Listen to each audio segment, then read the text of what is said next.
right? So it is for integer, it is %d. Now if I'm going to use float and I want my answer to be printed in terms of decimal points, including decimal points, what I'll do is I'll use %f.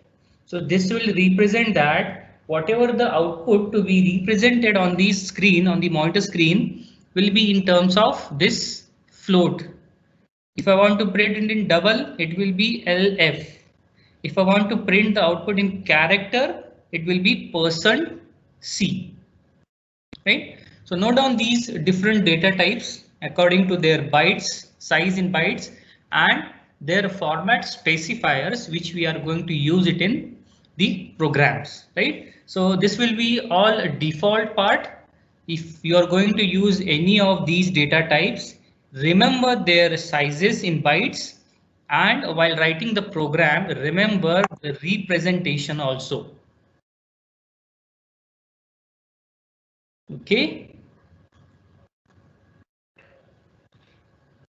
Apart from this, we have subtypes of these data types also, as the short int, long int, signed, unsigned integer, right? Long double. So that will be their subtypes. Now let's see an example of integer, right? So if you are using integers, how should they be? Integers must be whole numbers.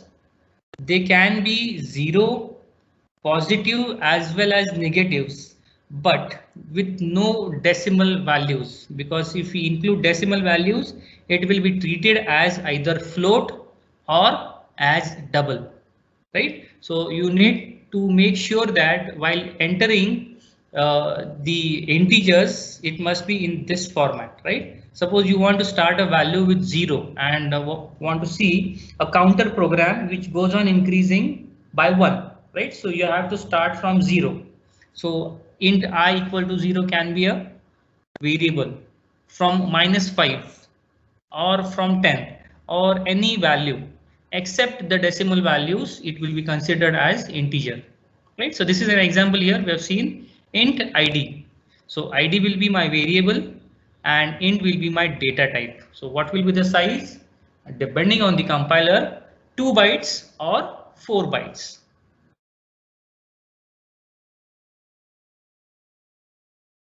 Right, you can also declare multiple variables at time, right? Yesterday in the last lecture we have seen, we have used a comma b comma c, right? So those are nothing but the multiple variables, right? So in a single line, as here you can write int id comma first name comma last name comma age, right? So in this way multiple words can be used.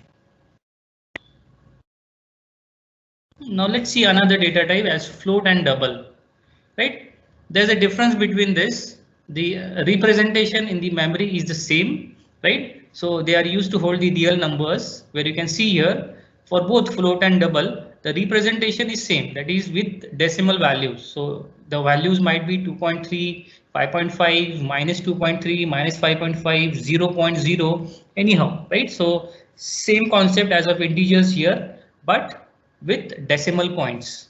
So you can represent it as 0.0 in minus, in positive values, anyhow, right? And the type of declaration, how we write it? This is my variable salary, and this is the associated data type as float. And this is the price, and this is the data type as double. So price will be variable and double will be the data type. Right now, why there are two different data types defining the same representation of decimals? Right, there's a small difference, you can note it down. See, the size of float is 4 bytes, right? And whereas the size of double is 8 bytes. Now a question arises, if it is so, that is the difference between a float and double, that its size is 4 bytes and double size is 8 bytes. Then why not to keep only single data type with holding 8 bytes, right? That would cover minimum as well as the maximum bytes for your variable, right? The question would arise like this. The answer to that is, See, salary will be a limited part, right? Up to some lakhs, you might have your salary up to a maximum extent, right? Now, this will be considered for some extents in terms of 4 bytes also. But if I want to calculate a distance from Earth to Moon, right, the distance will be too long, right? I'll be needing an exponential term which can hold too many decimals for that long distance.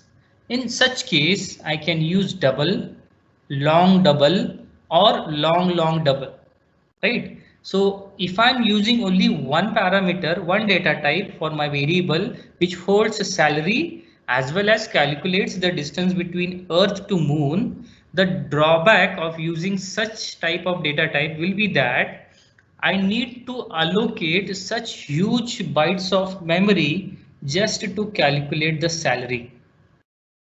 Okay, so the basic representation of decimals is done by float as well as double, but the basic difference what we have between float and double is of number of memory allocated.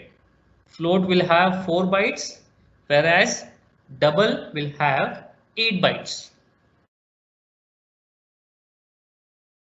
Okay, we'll move on to next, that is character, right? Character is used for declaring different character type variables, right? Now we have not seen this example as of now for to how to take this data type, right? So you can write it in this way. See, normally we write int, float and double, right? So this will be my variable name as test.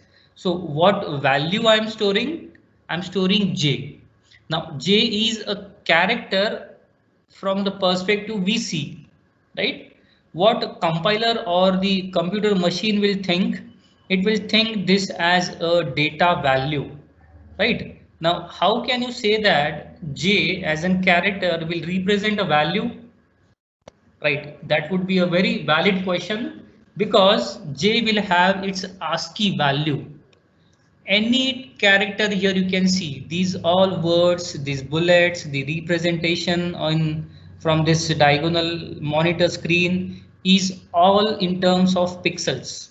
So pixels are nothing but zeros and ones. So obviously j character will have its ASCII code, which again will be a number representation. Right, we'll see that in an example in coming slides. So here what we call test as our variable. What is the data type of this test variable? It is character. And what is the size of the character? It holds only 1 byte and it has to be represented in this single quotes. Okay, so this will give it an idea that you are going to use a character.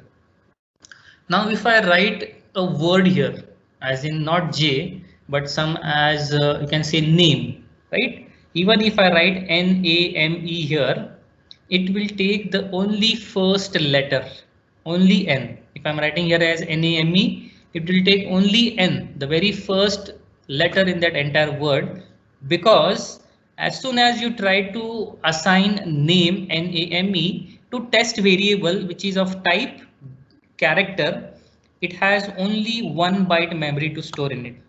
So even if you give NAME, it will store the first letter of that entire word. So N will be assigned to test variable with data type char.